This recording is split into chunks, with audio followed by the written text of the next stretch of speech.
It was a glorious summer day on the island of Sodor. Toby was collecting milk from the dairy. James was pulling passengers to Brendam docks. And Thomas was taking some workmen to work. They were building a new station.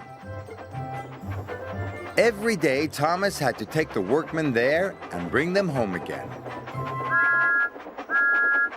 "I can't wait for the grand opening," he told Annie and Clarabelle excitedly. "There's going to be flags and a big band." On the way to the new station, there was a difficult bend in the track. Thomas didn't like it at all. He was worried about the bend. But his good friends Annie and Clarabelle were there to help him. "Slow down," they sang out. "Slow down and puff with care." So Thomas did slow down, and he puffed with care. "Thank you," Thomas puffed to Annie and Clarabelle. "I couldn't have done it without you."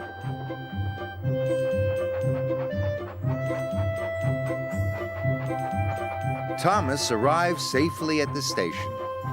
Sir Topham Hatt was waiting for him.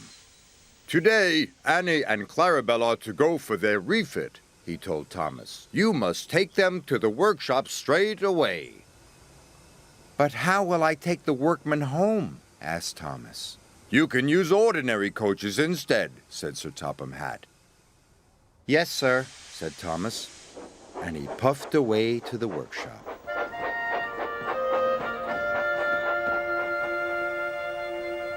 Thomas said goodbye to Annie and Clarabelle.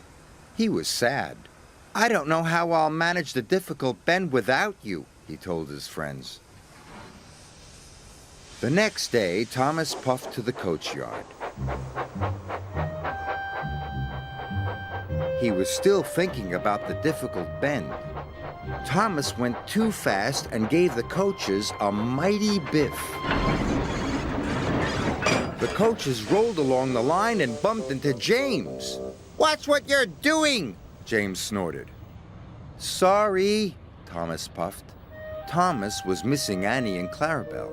He would never have biffed into them. Soon Thomas was on his way to pick up the workers at the new station. Difficult bend," he puffed nervously.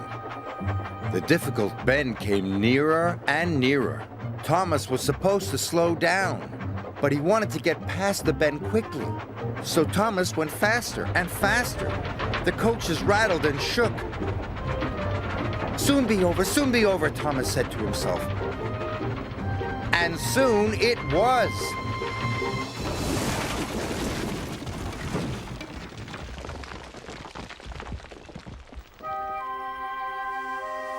Luckily, no one was hurt. But Thomas felt sadder than ever. Harvey arrived to help clear up the mess. Harvey didn't like seeing Thomas so unhappy. "I can't go around the difficult bend," Thomas wheezed sadly. "I'm not a useful engine without Annie and Clarabelle." "You are a really useful engine," said Harvey, "and a jolly good friend." And he puffed away.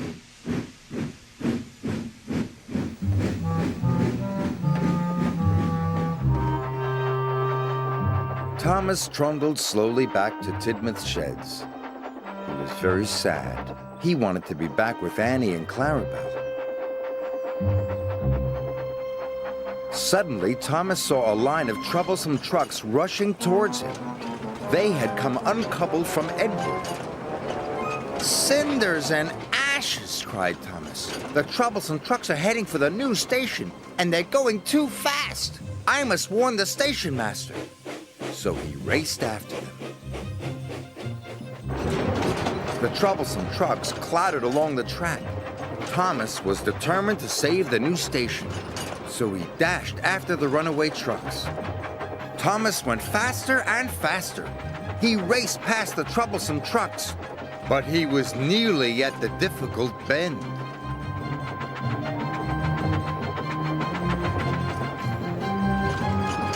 Thomas wanted to go fast, but he knew he couldn't. "Slow down," said Thomas to himself. "Slow down and puff with care." Thomas applied his brakes. He slowed down and puffed very carefully. He made it all around the difficult bend, all by himself. "I've done it," he tooted. But so did the runaway trucks. Thomas puffed as fast as he could. And he raced into the station just in time. "Runaway trucks are coming," he cried. "You must change the points." The signalman quickly changed the points. The troublesome trucks hurtled into a siding. They biffed and bashed the bumpers.